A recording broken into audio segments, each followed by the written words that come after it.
Hi everyone, চলে এলাম নীলষষ্ঠীর blog নিয়ে। আমার বিয়ের এত বছর পর এই প্রথমবার জলেশ্বরের শিব খুব তাড়াতাড়ি এসেছে।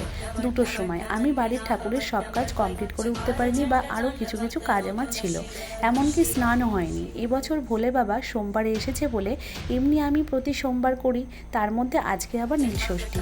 অন্য দিনের তুলনায় পুজো দিতে একটু সময় বেশি লাগবে। এদিকে ঠাকুর চলে এসেছে, আর 3টে বাড়ির পরেই আমাদের বাড়ি আসবে। আমি সেই সময় স্নান করতে ঢুকেছি, তাড়াতাড়ি করে স্নান করে বাবার মাথায় জল দিলাম।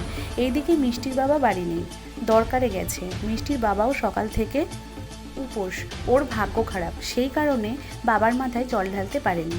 বাবা চলে গেছে, তারপরে ও বাড়ি এসেছে। এদিকে আবার আমাদের পাড়ার জলছত্র করে, সেখানে সকাল থেকে আমাদের বাড়ির কারোর যাওয়া পড়েনি, প্রচুর ব্যস্ততার কারণে। অন্যান্য বার দেরিতে আসে, বাড়ি কাজ গুছিয়ে যাই, ঠাকুর আসলে বাড়ি আসি, জল ঢালা হয়ে গেলে আবার চলে যাই জলছত্রের ওখানে। আমি মোটেই যেতে পারিনি বলে মিষ্টির বাবাকে পাঠিয়েছিলাম। যেতে চাইছিল না, কারণ সারাদিন উপোস, আর এতবার আজকে ছোটাছুটি করেছে, একবার গায়েঘাটা, একবার ধর্মপুর, একবার ঠাকুরের মালা আনতে হাবড়া, সেই কারণেও ওর শরীরটা খুব খারাপ লাগছিল। ঠাকুরের মালা আনতে হতো না, আমাদের গাছে বেশি ফুল ছিল না, সবাই তুলে নিয়ে গিয়েছিল।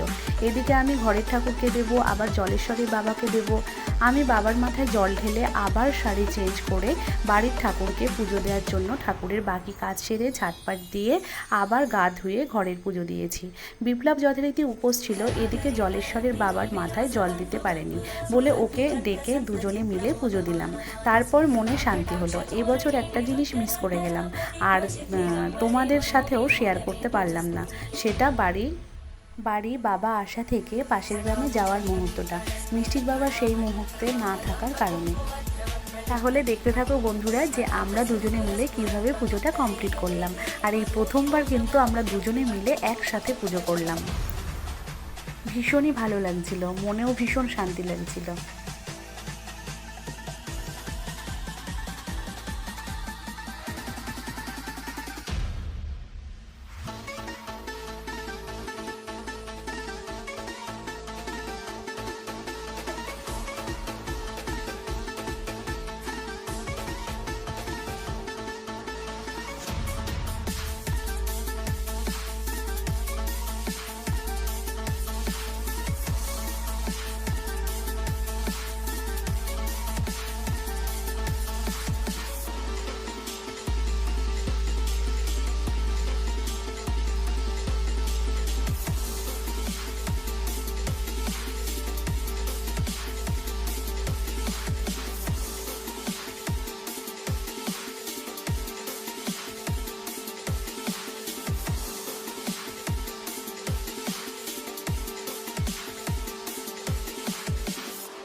जलागवीगदज्जलप्रवाहपावितस्थले कलेवलम्ब्यलम्बिताम्बुजं कम्पमालिकामट्टमट्टमन्निनादमट्टमर्वयुच्चकारचण्डताण्डवं तनोतु नः शिव शिव।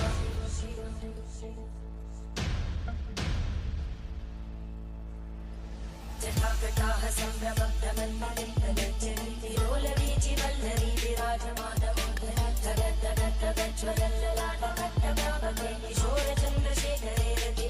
পুজো দেওয়ার পরে আমাদের প্রণাম করা হয়ে গেছে, সব কিছু কমপ্লিট হওয়ার পরে মিষ্টি বলছে প্রণাম করবে, এবং আমরা তিনজনে মিলে যাতে ঠাকুরকে প্রণাম করি, তাই ওর কথা মতো আমরা ঠাকুর ঘরে এসে আবার প্রণাম করলাম। আজকের মতো ব্লগটা এই পর্যন্ত, বাই।